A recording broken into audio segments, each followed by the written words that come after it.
To others, it looked like an ordinary nut, but in Jeremy's hands, it was the perfect bait for catching big fish. He gently cracked open the nut with a knife and extracted a high-protein insect from inside. He then hooked it onto a fishing line and cast it into the water, and soon a small fish took the bait. Jeremy hooked the small fish onto his line and cast it out again, quickly catching an even larger fish, a species known locally as the destroyer, a ferocious, predatory fish. But it would also serve as Jeremy's next bait. Late at night, Jeremy suddenly heard a commotion by the river, but for safety's sake, he didn't rush over to investigate. When he checked the next morning, he found the bait was gone. Had it been swallowed by a large fish or stolen by another creature? To uncover the truth, Jeremy immediately set up multiple cameras along the riverbank for real-time monitoring. Jeremy had come to the rainforest this time in search of a giant fish nearly 10 feet long.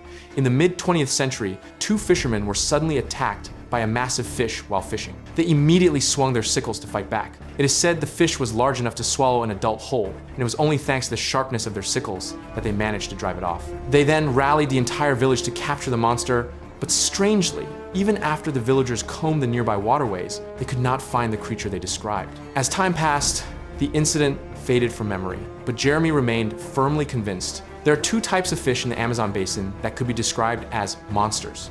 The first is the well-known Arapaima. Although they are massive, there have been no recorded instances of them devouring humans. The second is the enormous Piraiba, which can grow up to 10 feet in length. There have been reports of a Piraiba swallowing a fisherman whole. Jeremy had previously caught a Piraiba in the Amazon, but that fish wasn't large enough to swallow an adult. This time, he returned to the Amazon rainforest, determined to go all in and find the giant catfish capable of devouring a human.